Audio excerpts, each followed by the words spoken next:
Voici une vidéo qui présente un exercice avec sa correction.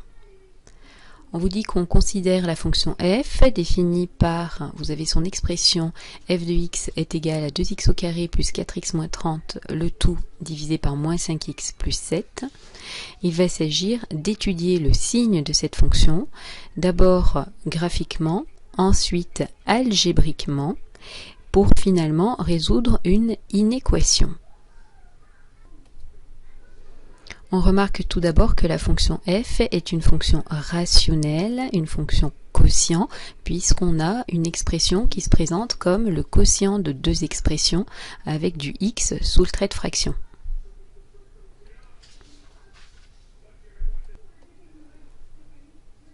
Voici la courbe de la fonction f que l'on peut obtenir sur l'écran d'une calculatrice, ici sous GeoGebra.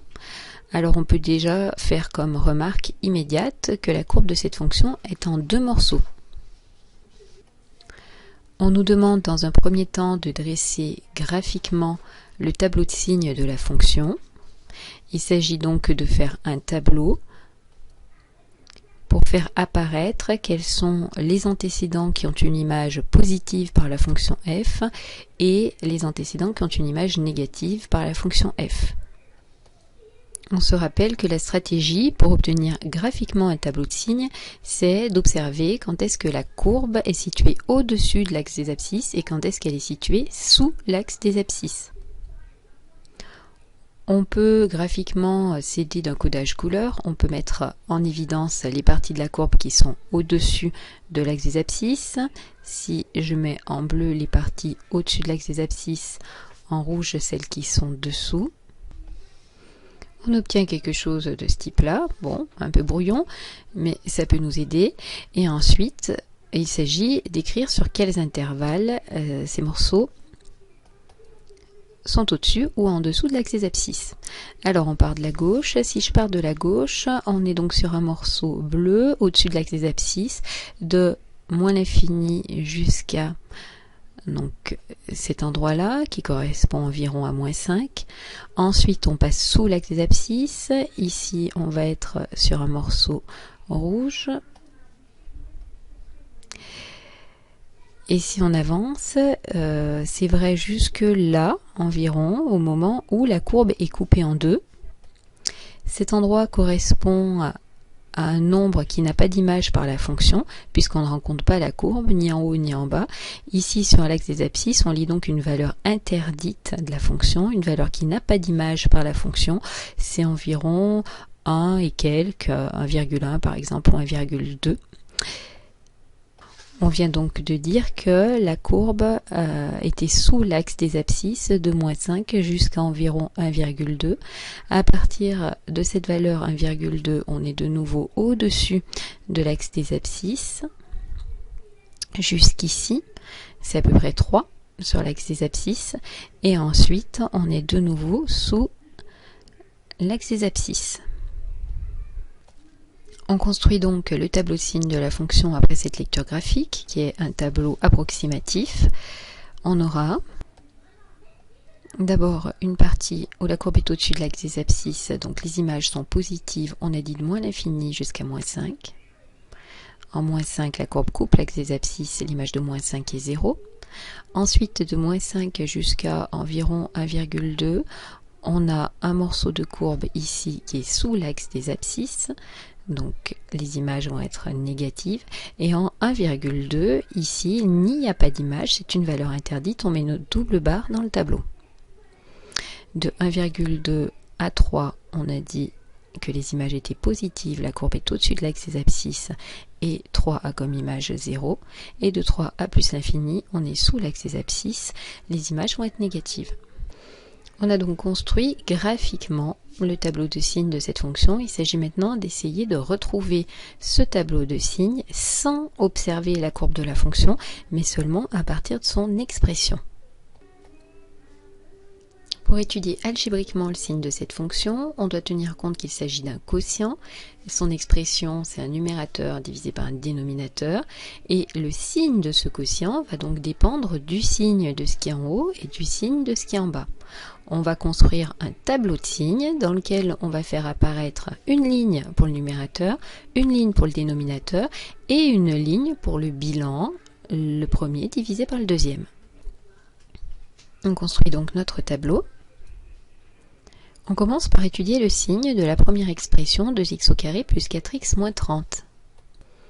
Il s'agit d'une expression du second degré et on sait dresser le tableau de signes d'une expression du second degré. Je vous rappelle que la recette qu'il faut connaître par cœur, la méthodologie, c'est d'identifier quels sont les coefficients A, B, C. C'est ensuite de chercher le discriminant, delta, x1 puis x2 et d'utiliser la règle, le trinôme et du signe de A, sauf entre ses racines. Donc ça, vous pouvez, avant de regarder la correction, le chercher seul.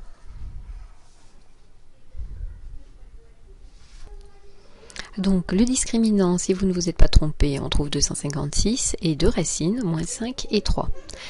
On installe moins 5 et 3 ici sur l'axe des abscisses. Et avant de finir de compléter notre tableau, on va regarder quelle valeur il faut installer pour l'expression moins 5 plus 7. Il nous faut une ligne qui étudie le signe de cette expression. Pour étudier le signe d'une expression, cette fois-ci du premier degré, il n'y a pas de x au carré, ici on a une expression affine. Il s'agit de savoir à quel moment cette expression vaut 0, pour quelle valeur de x cette expression vaut 0, et ensuite on se servira du coefficient directeur pour compléter la ligne du signe.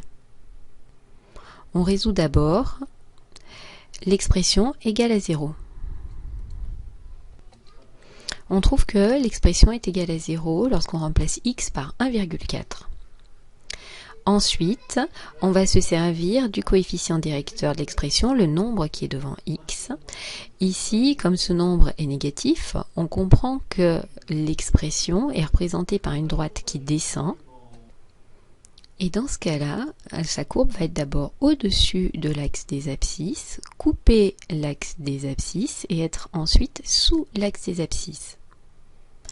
Si jamais on avait un coefficient directeur positif, on comprend que la courbe qui représente la fonction affine est une droite qui monte et qu'elle serait d'abord sous l'axe des abscisses, qu'elle couperait ensuite l'axe des abscisses et qu'elle serait ensuite au-dessus. Donc ce qu'on va retenir nous, c'est que lorsque le nombre qui est devant le x est négatif, la ligne du tableau de signes va commencer par un plus et finir par moins. Tandis que quand le nombre qui est devant le x est positif, la ligne du tableau de signes commence par un moins et ensuite finit par plus. On installe notre 1,4 dans le tableau de signes et on complète ensuite les différentes lignes. Donc notre expression du second degré s'annule pour les valeurs moins 5 et 3 et on sait que le trinôme est du signe de A, sauf entre ses racines. Donc ici, on met donc le signe de A, c'est plus, partout, sauf entre les racines. Entre les racines, moins 5 et 3, on met donc moins.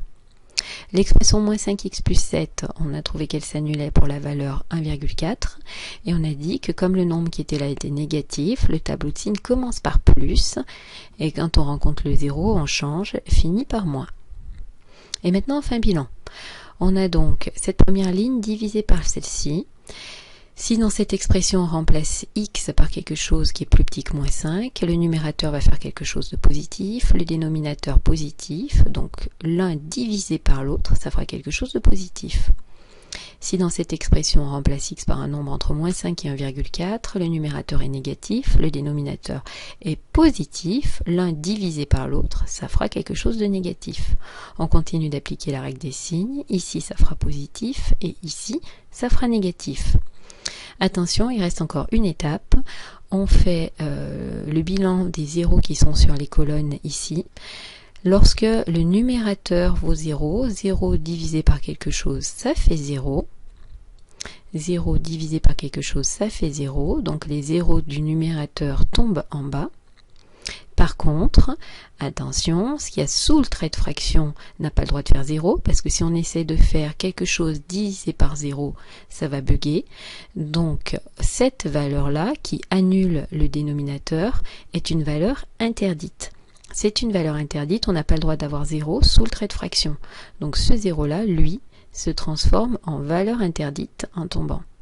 On met une double barre dans le tableau pour dire que c'est une valeur interdite. On peut vérifier qu'on a retrouvé la même chose que précédemment graphiquement. Notre tableau, c'était bien plus, moins, avec ces valeurs-là. Alors on s'aperçoit que notre lecture graphique n'était pas très précise, mais ici on a bien plus, moins, avec quasiment les mêmes valeurs sur l'axe des abscisses. On finit l'exercice. On nous demande de résoudre f de x strictement négatif. On est en train de nous demander quels sont les nombres qui sont transformés par f, qui ont comme image par f quelque chose de strictement négatif, ou graphiquement, on est en train de nous demander quand est-ce que la courbe de f est strictement sous l'axe des abscisses. Alors, il s'agit de réutiliser ce qu'on vient de faire. Là, voilà notre expression de f, c'est ça. Ça, c'est la fonction f qui a comme expression 2x au carré plus 4x moins 30 sur moins 5x plus 7. On nous demande quand est-ce que l'expression est strictement négative. Donc on va lire sur cette ligne quand est-ce qu'on a mis des moins, ici, ici, et donc notre ensemble de solutions va se lire en haut du tableau. Les nombres qui sont là auront bien une image strictement négative par la fonction, et ceux qui sont ici aussi. Donc on dit juste, je lis dans l'ensemble, dans le tableau, pardon, l'ensemble de solutions, qui est donc, comme on veut que ce soit strictement négatif, on n'a pas pris cette valeur-là, on ne la prend pas en haut, le crochet tourne le dos de ce côté, ici c'est une valeur interdite, on ne peut pas l'attraper de toute façon, là on ne veut pas que ce soit égal à 0, on ne prend pas la valeur qui est en haut, le crochet tourne le dos, et en l'infini, le crochet tourne toujours le dos. Donc on réécrit, intervalle ouvert de moins 5 à 1,4, ouvert, union, intervalle ouvert de 3 à plus infini. Et voilà, on a fini.